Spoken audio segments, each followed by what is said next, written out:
Have you ever felt like a woman's plan B when you should have been her first choice? I remember years ago my cousin Lewis started talking to this girl named Ashley. At first, the vibes were intense, their connection was great, etc. But as the weeks went on, he began to feel that something was just off. It wasn't right. Ashley always seemed to have something going on whenever Lewis tried to set up a date. It was always met with a plethora of excuses. I'm busy with work, or I have plans with my girls tonight. Don't get me wrong. Everyone has their own life. But she started rescheduling him time and time again and again. So he started to feel like that he was just there to feel like the little gaps in her schedule. It all came to a head one Friday night. My cousin had booked, dinner at this rooftop restaurant, thinking that it would be a good time for them to actually connect. He was ready to lay it all out there, thinking that they could move past this phase. But Ashley texted him 2 hours before, saying that she was held up at a work event and that she couldn't make it. To make matters worse, Lewis later found out the mutual friends that she was at a different bar with some of her friends. It was that gut-wrenching realization that hit him like a ton of bricks. He wasn't her priority, but rather an option she could fall back on when she had nothing better to do. He came to me one day asking me for advice on what to do. This is exactly what I told him and any other man that's in the exact same situation. The hard truth is this: when it comes to dating, if you're not the main course, you're just table scraps. There is no in-between. But if you're in this situation, don't worry, because you've got me. And I have the unfiltered, unapologetic guide that will catapult you from being a woman's maybe to her must-have. And before we jump in, I have something special for you. My ebook, How to Get Any Woman in Just 3 Days. It lays out step by step exactly what works in today's dating world. No fluff, no wasted time, just strategies that turn your presence into magnetic attraction and make women naturally drawn to you. Whether you're shy, overthinking, or just tired of guessing, this guide will show you how to get real results in just 3 days. Grab your copy now, link in the description. Step 1. Read the room. Do you ever feel like you're just fitting into her busy life whenever it's convenient for her? That's your first red flag there. We're not just talking about a goodnight text that she sends as an afterthought. This is so much bigger than that.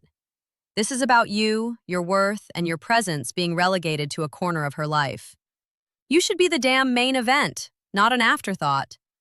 No man with even a shred of self-respect will allow himself to be demoted to exist in the background for too long. So I want you to really marinate in that reality. Understand what it means, because acknowledging it is your first step to flipping that script. Step 2. The law of reciprocity. Let's cut through the lies. Women are every bit as strategic as men, if not more. This isn't a one-sided chess match.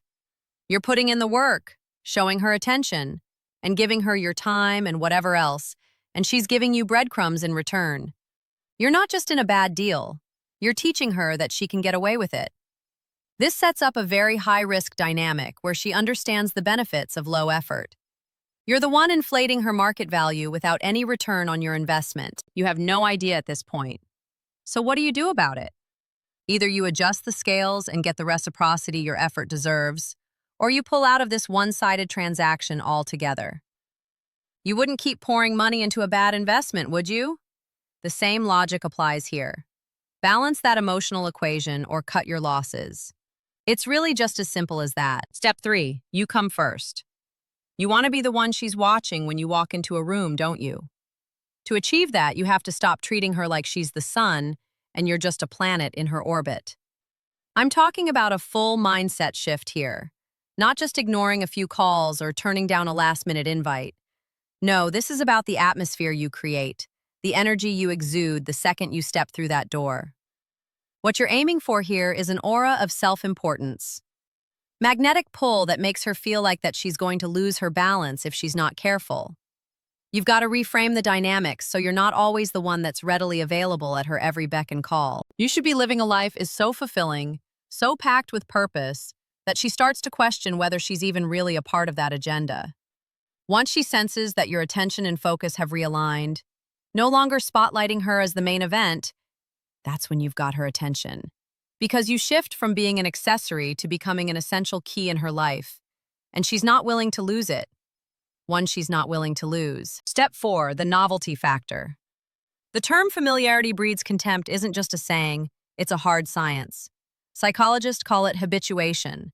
And in layman's terms, it means that something that was once exciting is now boring and predictable. If you're a guy who comes around with the same pickup lines, the same old tactics, guess what? You're fast-tracking yourself into the "who was that again" category. So how do you beat this? You've got to shake things up, flip the script, and keep her on her toes. You have to inject unpredictability into the dynamics, keeping her guessing on what your next move will be. You want to be that unsolved equation, that puzzle she's drawn to, that enigma that she's dying to crack. You have to oscillate between being the open book that she's already read and the secret that she's dying to figure out. By reintroducing the element of mystery and intrigue, you make sure that you're not just another face in the crowd, but the face that she can't stop thinking about. And that is how you ascend from being optional to being indispensable. Step 5, be the prize. A major mistake that trips up countless men is they lay all their cards out on the table, offering her everything. And what do they get in return? Nothing. Why does this happen? It all boils down to a simple yet frequently overlooked concept: the value of scarcity. I'm not just talking about your time here, though that is crucial. This goes beyond time. It's about your emotional real estate and your undivided attention, too. The rarer you make these commodities, the more she's going to realize that she not only wants them, but she needs them. You don't have to announce the shift. Be subtle about it. Let the transformation and how you allot your resources and time be scented rather than stated. Make her feel the absence. As she feels this void, she'll start to question why she even feels this way. And you become the prize she's motivated to win. Your shift to scarcity should be something she experiences as a realization. Kind of like, aha moment that makes her understand just how essential you are. That's when she stops taking you for granted and starts treating you like the quality man that you've always been. Step 6, draw the lines. This is key. Having boundaries isn't about shutting yourself off from all emotions. It's about setting the ground rules for the engagement. This is your blueprint for self-respect. You're not just a doormat that she could walk all over. So go ahead and make her mind work a little bit. Let her imagination run wild, wondering where you are, what you're up to, and who has the privilege of your company. And before you say it, this is not game plan, this is mental engagement. In a world where everything is at our fingertips, the forgotten art of missing someone becomes a power play. It's time to reintroduce that concept in your dating dynamic. Your absence should make her reevaluate how she treats your presence. When you start to draw these lines, when you bring back that sense of uncertainty, that's when she begins to see you as someone she could potentially lose. That realization shifts the balance of power. The tactical brilliance of this strategy is that it creates an emotional urgency in her. She'll start seeing you not just as an option, but as a priority, someone she can't afford to no longer take for granted. Because, let's be real, nothing elevates your status in someone's life like the impending possibility of your absence. Step 7, show them what you got. Being a man of unparalleled substance means you're 100%, 150% irreplaceable. If your reliability is consistent and your wisdom is solid, she won't just hesitate. She'll reevaluate her whole damn game plan. It's not just that you're a rarity. You're that driving force in her life that elevates it from ordinary to extraordinary. Losing you won't be an option for her. She won't look at you as just a guy she's dating. You're the man who adds depth, stability, and meaning to her life. Hammer that reality into her consciousness. Make her realize the magnitude of the absence that would be felt if you were to exit her life. Until the next video, I'll see you guys later. Bye.